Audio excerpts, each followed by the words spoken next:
فراوان خدمت همه عزیزان به کانال قلابافی یونیک کروشه خوش اومدین.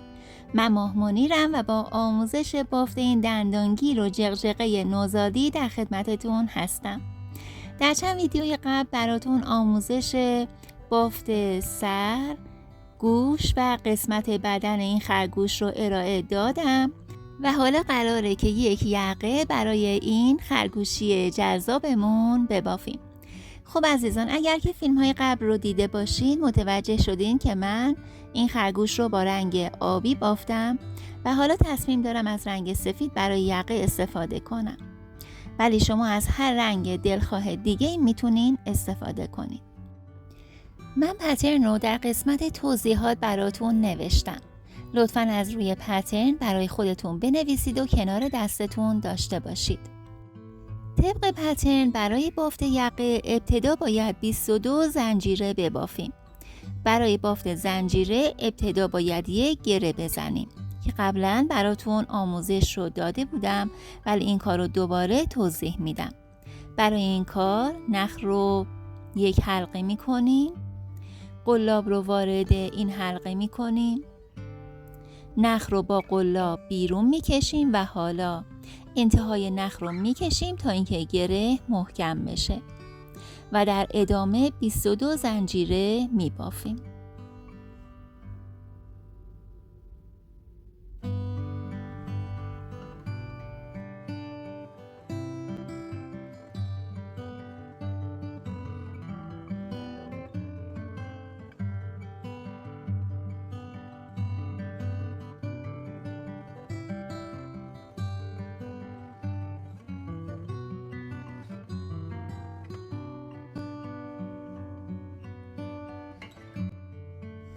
خب عزیزان، من 22 زنجیره رو زدم و حالا طبق پترنمون برای رج اول باید 21 پایه کوتاه ببافیم و بافت خودمون رو از زنجیره دوم باید شروع کنیم. من قبلا براتون توضیح دادم که برای زدن پایه ها میتونیم قلاب رو زیر نخهای گندمی ببریم و پایه ها رو ایجاد کنیم و یا اینکه میتونیم از نخی که پشت گندمی ها هست برای زدن پایه ها استفاده کنیم. شما به سلیقه خودتون و به انتخاب خودتون میتونید از هر روشی که تمایل داشتید استفاده کنید. من از روش دوم استفاده میکنم. خب پس طبق توضیحی که براتون دادم از زنجیره دوم شروع میکنیم و من از نخ پشت گندمی استفاده میکنم. قلاب رو وارد این نخ میکنم، نخ رو بیرون میکشم و اولین پایه کوتاه رو میزنم و در ادامه 20 پایه کوتاه دیگه هم میزنم تا در نهایت در انتهای رج اول 21 پایه کوتاه داشته باشم.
خب عزیزان، من 21 پایه کوتاه رو بافتم. رج اول تموم شد. برای رج دوم باید برگردیم. قبل از اون ابتدا من 4 زنجیره می بافم و حالا بافت رو برمیگردونم. طبق پترنمون برای رج دوم باید پایه بلند ببافیم برای بافت پایه بلند ما ابتدا باید یک نخ روی قلاب بندازیم و بعد بافتمون رو شروع کنیم. قلاب رو زیر پایه اول میبرم، نخ رو میگیرم و بیرون میارم. الان 3 تا نخ روی قلاب دارم که باید 2 به 2 با هم یکیشون کنم. ابتدا 2 نخ اول رو با هم یکی میکنم و بعد هم 2 نخ بعدی با هم دیگه یکی میشن تا اینکه ما پایه بلند رو بافته باشیم. در ادامه ابتدا یک زنجیره میزنیم و حالا باید پایه بلند بزنیم. دقت میکنیم که یک پایه فاصله میگیریم و در پایه بعدی بافت رو اجرا میکنیم و یک پایه بلند ابتدا میزنیم.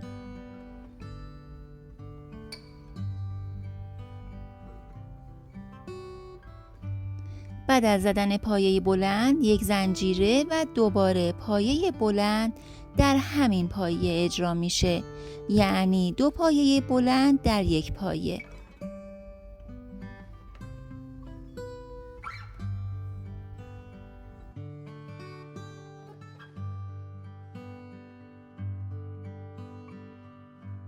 خب عزیزان، ما این بافت رو تا به انتهای رج ادامه میدیم.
خب عزیزان، بافت رج دوم به اتمام رسید و به این صورت در اومد. دقت کنید که من بافت پایه های بلند رو 11 بار تکرار کردم. 1 2 3 4 5 6 7 8 9 10 و 11.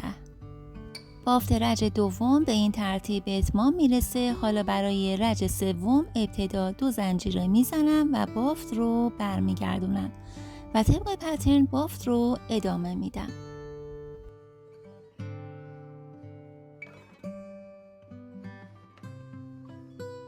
برای رج سوم به پترنمون دقت میکنیم و به فضاهایی که از رج دوم برامون ایجاد شده. توی فاصله اول و فضای اول باید 2 پایه بلند ببافم. پس ابتدا در این فضا 2 پایه بلند میبافم.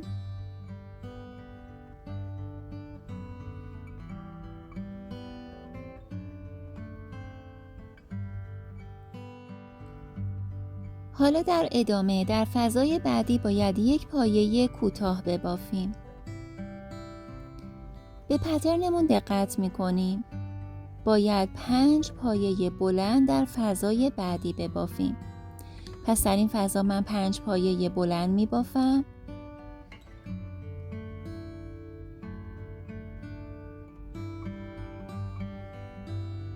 1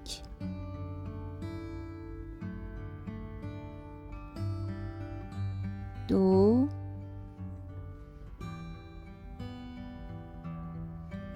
3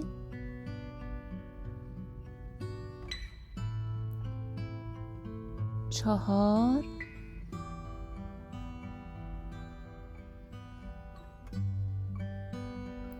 و 5. بافتمون به این صورت میشه و حالا باید همین کار رو تکرار کنیم. یعنی در ادامه ابتدا در فضای بعدی یک پایه کوتاه ببافم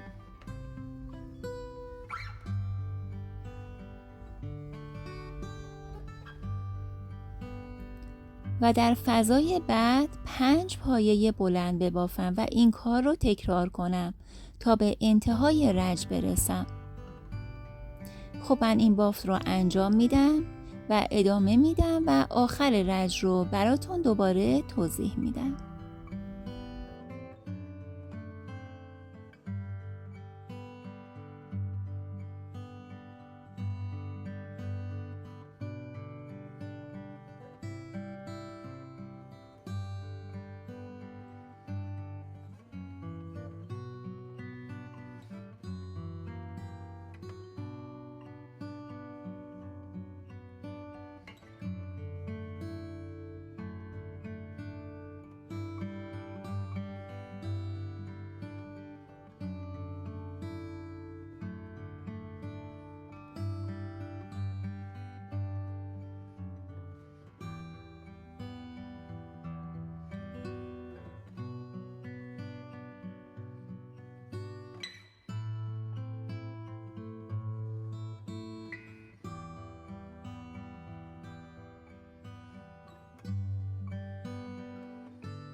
خب عزیزان، تقریبا به انتهای رج 3 رسیدیم. ظاهر بافت ما به این صورت در اومده.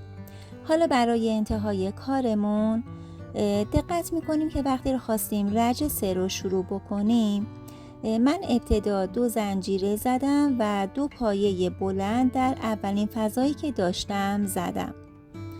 حالا برای انتهای رج هم باید چنین کاری رو انجام بدم و ابتدا باید 1 پایه کوتاه ببافم در فضایی که دارم.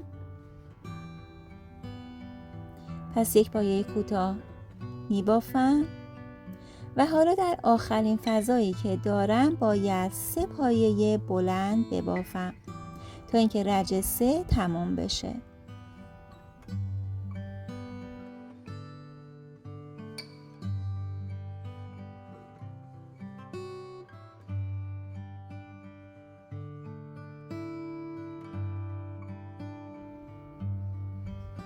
خب عزیزان، بافت رج 3 در اینجا به انتها رسید. بافت یقه به این صورت در اومد و کار ما دیگه تموم شده.